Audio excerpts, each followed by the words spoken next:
battle.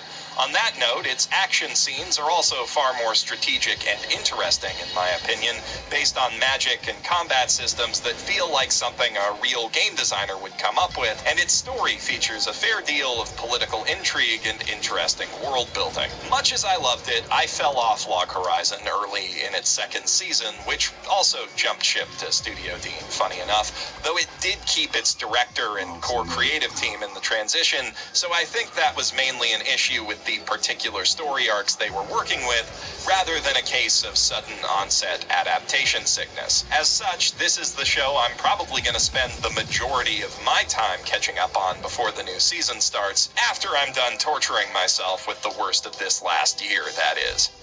I can't say until I'm done with that if it'll be worth it for you to catch up on Log Horizon, but the first season, at least, is really solid, so if you enjoy series like Overlord, Beaufory, Infinite Dendrogram, or that other one, consider checking it out. Now, as for the last 3 big sequels of Winter, I've only watched a few episodes of their past seasons apiece, so I can't really speak to their quality or lack thereof directly. I know I really didn't like the first few episodes of World Trigger. I bounced off it harder than any shonen series I've seen besides maybe Black Clover, but I also know from my experience with Black Clover that it's not really fair or reasonable to judge this kind of super long-running narrative based on its early stumbles. And you don't get 73 episodes plus a second season based on nothing, so if you enjoy shonen battles with sci-fi themes and you've got the time for it, this is probably a pretty solid bet. As for the other two, I really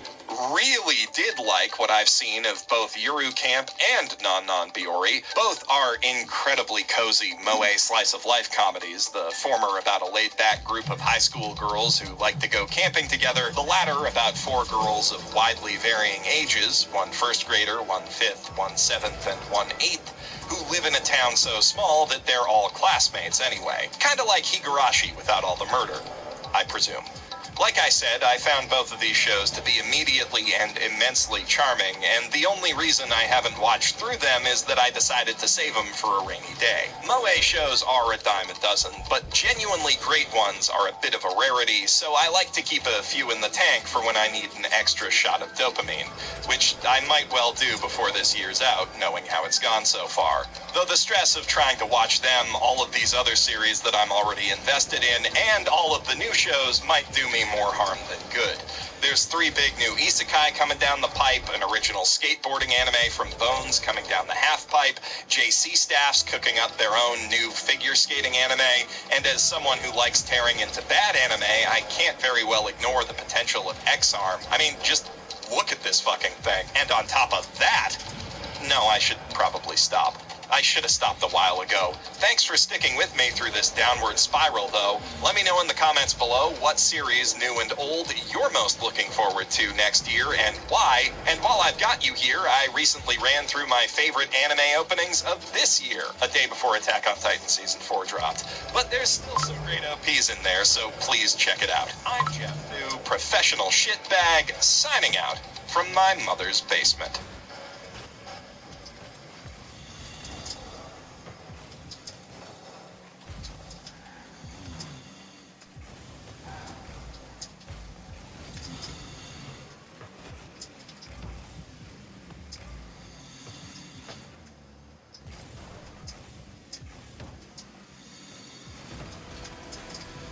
Oh.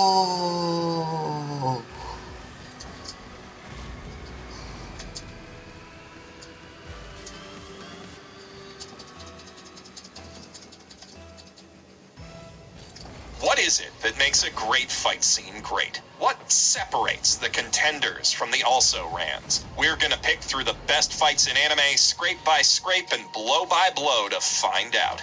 I'm Jeff Boo, and this is Anime. And this anime will once again be a bit different, as you may have surmised from the title and thumbnail. Avatar: The Last Airbenders fights, while very good, tend to be on the short and sweet side, so instead of analyzing one in exhausting depth like I usually do, I've decided to make a list of my favorite fights in the series, ranked very roughly by quality of choreography, animation, and writing, and give them a shorter analytical overview. Also, if I'm being perfectly honest, these videos are kind of a copyright nightmare, and I'm hoping a change of format that lets me use shorter clips might help alleviate that. There are a lot of incredible fights in Avatar, and I tried to hit a wide variety here, so I'm sure I'll miss at least some of your favorites. I mean, I sorta cheated with one of the entries to squeeze an extra one in here, and I still couldn't fit all the fights I wanted to talk about. If you're not 100% satisfied with my top 10, please respond with your own list in the comments below. With that said, it's about time we get into the action, but first, a quick word from our sponsor. Coverage of tonight's fights is brought to you by Honkai Impact. You've likely heard of this game's little sister, Genshin Impact, but before MiHoYo wowed the world by packing a free 40-hour-plus sandbox RPG onto mobile phones, they were doing similarly impressive work freeing that most anime of game genres, the spectacle fighter, from its home console constraints. Honkai Impact lets you take the air-juggling, dodge-countering, three-digit combo-racking fun of games like Bayonetta with you wherever you go, with responsive controls, stunning anime-style visuals, and jaw-dropping set pieces. On top of its well-tuned, tightly animated character-swapping combat system, Honkai features deep character customization, an involved story full of crazy cutscenes, and a wide variety of mini-games, not to mention more gorgeous sci-fi waifus than you can shake a stick at. One of those waifus, Rosalia, just got a stunning new neon-tinged outfit with her fervent tempo delta augment that comes with some equally styling neon-tinged attacks. Those, along with her impressive evasive capabilities, fuel her 2 energy gauges, which, when full, allow her to unleash a powerful ultimate attack, Fervent Mode, that heats up the battlefield and amps up the power of her sister, Lilia's counterattacks. You can learn more about that new hero while you work to earn her, along with the gorgeous new fantasy-inspired Dreamseeker skin for Seele and other rewards like crystals and Honkai shards by playing the retro RPG-inspired Honkai Quest event. That event's only running till November 19th, though, so click the link in the doobly-doo to download the game and try its frenetic, fast-paced combat for yourself today. Now for the combat you're actually here for. If you've seen other animes, then you'll know I've got a strong preference for battles with high personal stakes driven by ideological conflict. But that's not all there is to a good fight, and the first good fight on this list features neither. It's just really, really cool, and full of explosions. Combustion Man, or Sparky Boom Man, if you're cultured, is probably the least interesting of Avatar's recurring villains. His motivation for pursuing the gang is purely mercenary, literally, and he doesn't have much in the way of backstory or, personality. Thus, it's hard to make fights with him feel personal, but they don't really need to. He's a threatening prop, a B-plot generator that exists solely to inject some action into otherwise low-key episodes driven by other, better characters. And as a living action figure, he is very good at filling that role, which makes him a very memorable character despite his total lack of memorable characteristics. He puts a big, explosive punctuation mark on Zuko's awkward efforts to redeem himself to Team Avatar, on Katara's last big argument with Toph, and in his first appearance on the Fire Nation tweens' soul-searching trip to Ember Island. That first attack leaves a hell of a first impression, too. They only had a few minutes for action in that episode, and they really made them count. Striking from the shadows in the dead of night, Sparky Boom Man manages to beat back all 3 of the world-class benders on Team Avatar from half a mile away without breaking a sweat or giving an inch. Were it not for his heavy boots and the timely warning of Toph's super senses, they would have been dead before they even knew what hit him. With no way to fight back, Aang's basically forced to buy time for his team to beat a hasty retreat on Appa. The silent assassin chases him into a canyon full of stone pillars and immediately shows, rather than tells him, that he can run, but he can't hide. Aang takes the lesson to heart and launches a surprise attack at his next opportunity before he's cornered. But it's really hard to ambush a guy who can blow up stuff with his mind, actually, and only Aang's airbending reflexes, combined with his earthbending training to push through rather than avoid obstacles, save him from the counterattack. Having learned again, his next sneak attack is even sneakier. Utilizing neutral Jing, he waits inside a wall for a chance to attack,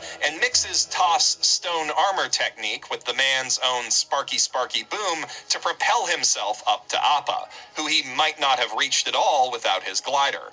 And that's it. Back to the teenage angst. This is one of the shortest fights in the series by far, but that allows it to be tense, tightly choreographed, and impressively animated from beginning to end. Every shot, every move matters. One misstep and Aang would have died.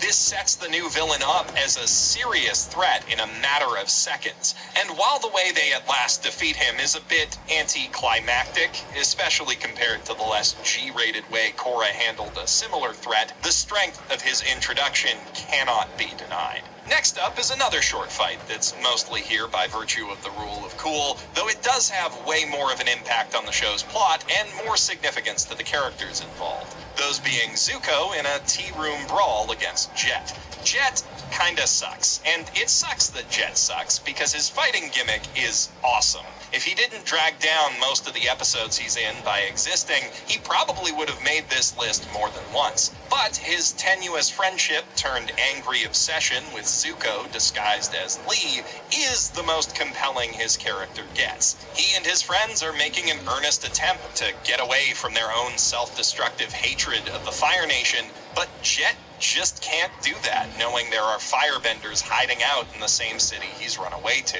Jet's inability to let that go will ultimately be the ambiguous death of him, but in this episode, it just makes him a great foil for Zuko, who, having suffered the consequences of his own obsession on his arduous journey through the Earth Kingdom, is now making a more sincere and successful effort to start fresh. He's determined not to repeat his mistakes from Zuko alone in this fight, and ultimately manages to keep the flames of his rage in check, thanks in part to his own growth and in part to his uncle's encouragement. Iroh also tries to help defuse the situation with some gaslight bending. Please, son, you're confused. You don't know what you're doing. But that's less effective. Character development's all well and good, but the real reason this fight's on the list is its choreography and animation, which are just amazing. Swords aren't the most kid-friendly weapon in the world, so Avatar doesn't get to play around with them too often, but when it does, it's almost always a good time. And I don't think there's any better potential weapon matchup in the show than a duel between the dual sword style of the Blue Spirit and the head freedom fighter's twin hook blades. Both fighters are exemplary swordsmen, treating their blades as extensions of themselves and using their surroundings creatively. There are a lot of cool things Jet can do with his swords, and he does most of them here, grabbing Zuko's swords and yanking them around, swinging off of stuff with them, and even linking them together to extend his range. That last trick ends up costing both of them a blade, reducing their defensive capabilities and leading to quite a few hair-splitting or mouthgrass thing splitting near misses while they're fighting one-handed. Things end before the cuts can get too close thanks to the timely appearance of the Dai Li, who deflect Jet's sword with their rock gloves before using them to cuff him and cart him off to Lake Laogai. And not only does this incident set up the episode of the same name, it's also the first time that we get to see the Dai Li's unique bending weapons in action. And in the very next scene of the episode's A-plot, we see them use those same gloves to covertly yank Team Avatar out of the bear's birthday banquet before they can cause too much trouble. That is some seriously efficient action writing, and it helped to elevate this to 9th place. In 8th place, we've got another great villain introduction, this time a 3-for-1 deal. Insatiably ambitious, sociopathic Azula is probably the most interesting of Avatar's recurring antagonists, with Ty Lee taking 3rd behind Zuko, and May, somewhere below Sparky Boom Man, I guess. 2 out of 3 ain't bad, though, and their first fight with Team Avatar is an absolute banger. So is the episode in which it happens. Return to Omashu does a stellar job of helping to set the tone for the show's somewhat darker second season, with the occupying Fire Nation army casting a smoky shadow over a city that played host to one of the first season's goofiest adventures. With the Mad King Bumi imprisoned and the Earthbender resistance dwindling in strength and morale, things are looking grim even before Azula shows up. The actual fight centers around a hostage negotiation, with Team Avatar trying to trade Bumi for a baby they kidnapped. Accidentally. It's a long, funny story how that happened, but they are still totally the good guys here. Trust me.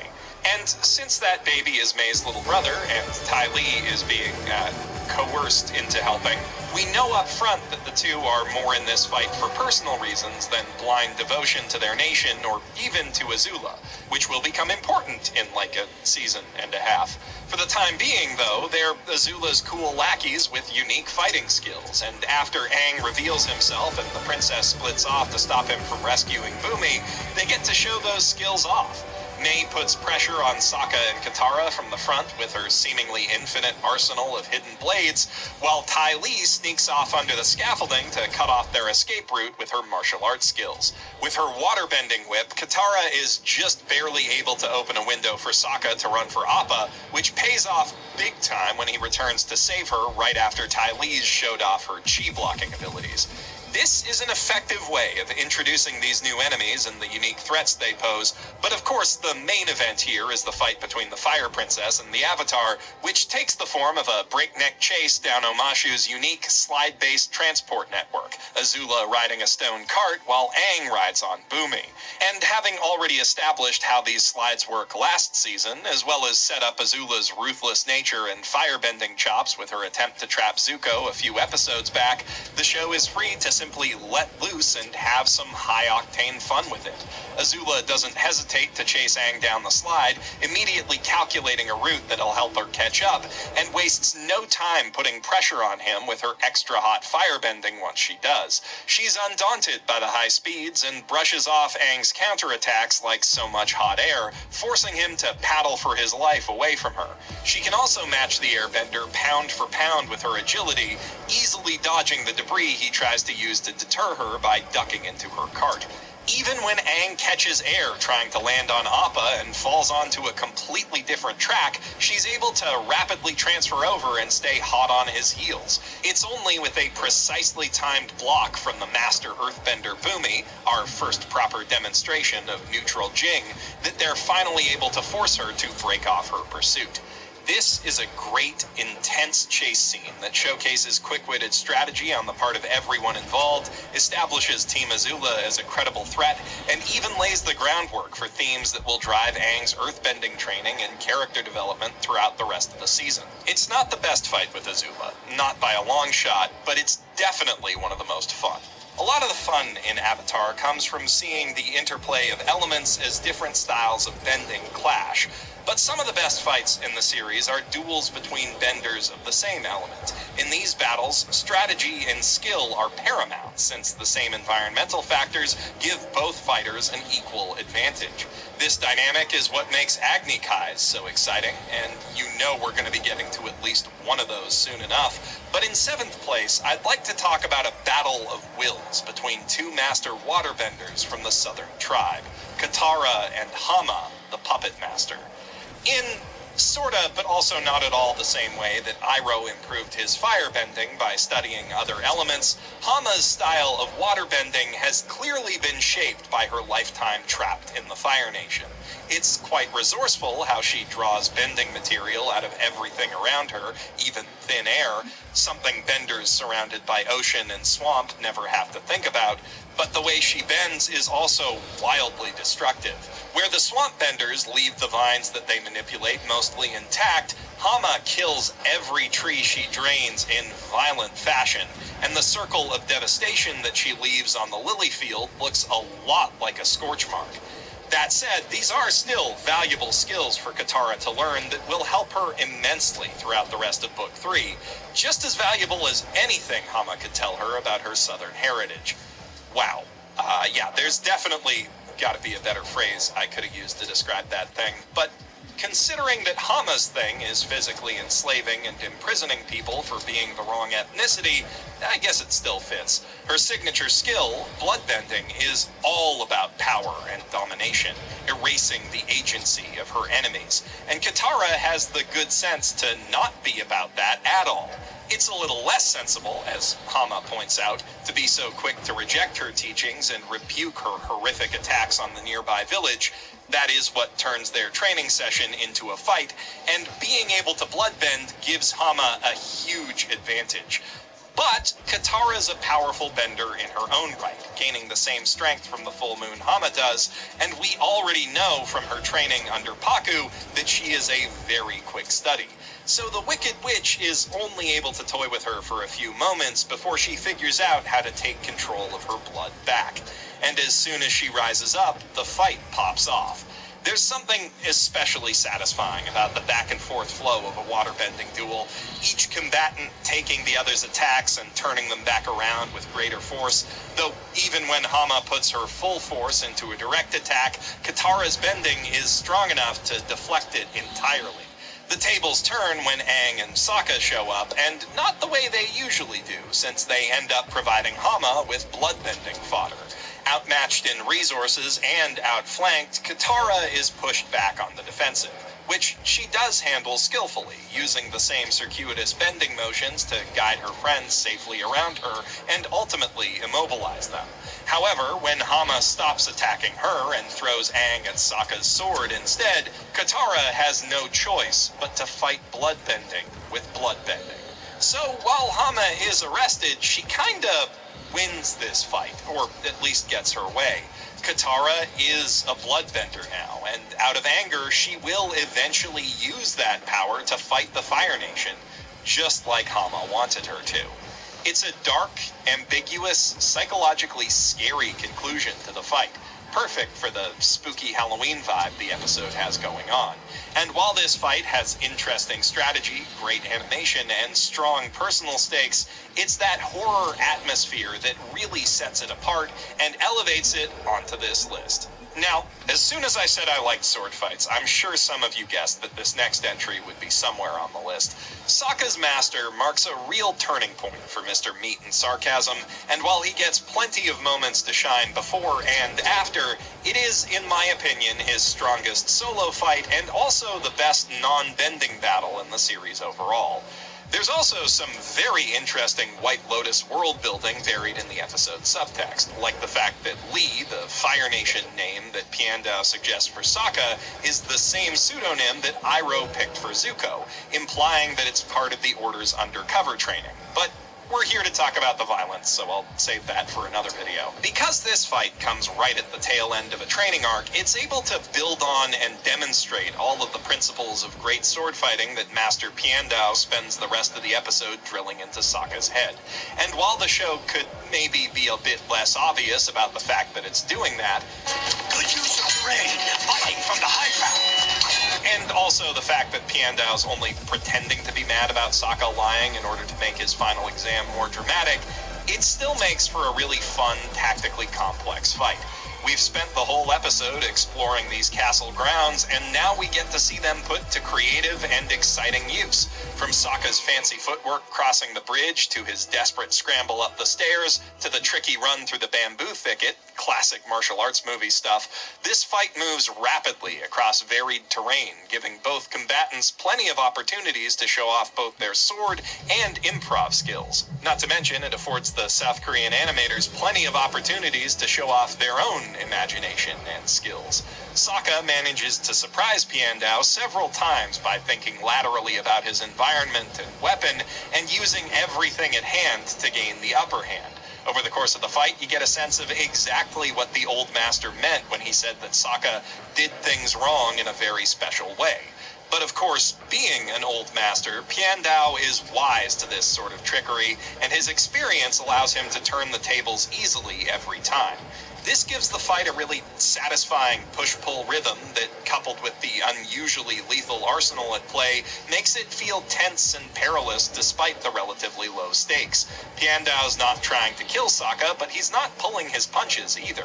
He really pushes the young swordsman to and past his limits, and only relents when the true extent of those limits has been made apparent. Sokka will put the skills he learns here to very good use in the future, but speaking of push and pull, there's an earlier fight I want to highlight before we get to that. Avatar's action is arguably at its most exciting when the whole ensemble gets involved, and it's almost inarguably at its most technically impressive in big battles featuring an array of skilled combatants fighting on different fronts. Book One's finale, The Siege of the North, is the series' first chance to really flex that particular strength, and after a whole season of build-up, it doesn't disappoint. While the fight's technically a two-parter, most of the first episode is spent setting the stage for the onslaught of action that ensues in the second. Aang gets embroiled in a fun skirmish on the decks of the Fire Navy fleet, but even after taking out a few of their ships with some creative reapplication of their siege weapons, he barely makes a dent in their forces. Which is kinda the point. He can't do this alone. So he goes to the Northern Tribe's secret oasis to consult with the spirits, setting up Zhao's vile transgression in the next episode, and when Zuko comes to kidnap him, also the minor conflict that will keep his friends too busy to stop that. Katara puts the skills she learned from Pakku to good use protecting Aang, and proves that, under the right conditions, she's become more than a match for Zuko. But she lets her guard down a little too early after taking him out, and once he has the power of the sun on his side, he's able to knock her out with a surprise attack and whisk Aang off into the Arctic wilderness where they can both wait for Sokka and Katara to rescue them because he's kind of a dumbass and rushed in with no plan. In the next episode, while Aang wanders the spirit world, we finally get to see both Fire Nation invasion tactics and the Water Tribe's defenses in action, and it's really damn cool. The Fire Navy's pretty scary with its big steampunk tanks and monster rhinos, and while the Water Tribe mounts an admirable defense with their city's pipes, the invaders' siege weapons quickly demolish that infrastructure.